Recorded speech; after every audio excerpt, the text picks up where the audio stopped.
होनसगी गांव में दिन दहाड़े बाइक से 1,30,000 रुपए नकद रकम चोर लेकर फरार हो गए हैं। होनसगी गांव में दोपहर 12:30 बजे के वक्त रॉयल रेस्टोरेंट के सामने एक रुकी हुई बाइक में से 1,30,000 रुपए की नकद रकम लेकर चोर फरार हो चुके हैं।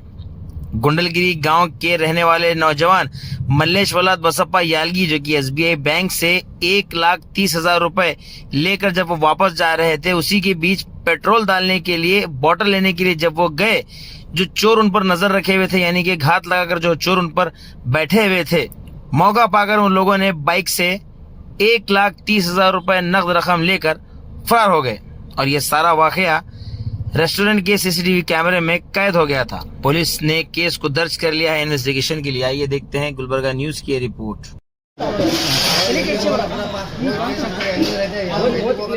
ಇಷ್ಟು ಸಿಕ್ಕರೆ ಮುಗಿತು, ಏನ್ ತಲೆ ಕೆಡಿಸೋಡ. 108 CC ಕ್ಯಾಮೆರಾ ಇಲ್ಲಿ, ಯಾವ ಗಾಡಿ ಹೋದ್ರು ಸಿಗ್ತಾರ, ಯಾವ ಕಡೆ ರೂಟ್ ಹೋದ್ರು ಸಿಗ್ತಾರ.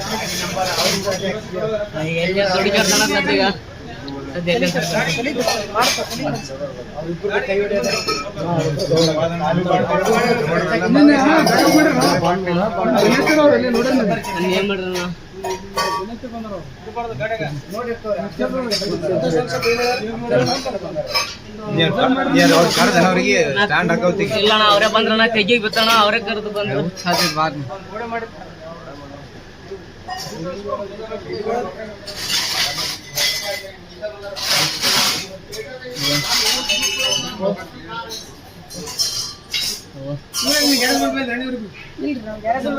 ನೋಡಾಕತ್ತಿದ್ದಾರೆ, ಅವನ ಅಂಗಡಿ ಕಡೆ ನೋಡಾಕತ್ತಿದ್ದ ಸ್ಪ್ರೈಟ್ ಕುಡ್ಕಂತ ಕಾರಿನ ಬಾಜು ನಿಂತ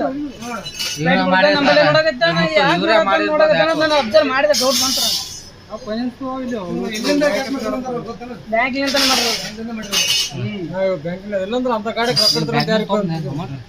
ಬ್ಯಾಂಕ್ ನೇ ತಗೊಂಡ SBI ಬ್ಯಾಂಕ್ ಅಲ್ಲಿ ಕ್ಯಾಶ್ ಮಾಡ ಅಲ್ಲೇ ಇಟ್ಕೊಂಡೇನ್ ರೊಕ್ಕ ಅಲ್ಲೇ ಇಟ್ಟಿನ.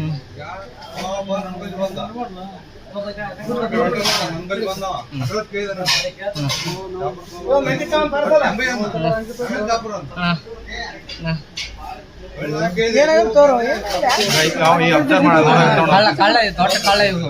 ಸ್ವಲ್ಪ ಜೂಮ್ ಹಾಕೋಣ ಕಳ್ಳ ಹೊರಗಿನ CC ಕ್ಯಾಮೆರಾ ಐತಣ್ಣ, ಹಂಗೆ ನೋಡ್ತಾನ ಮುಂದೆ ಒದ್ರದವನಿ ಹೊರಗಿಂದ ಐತಣ್ಣ.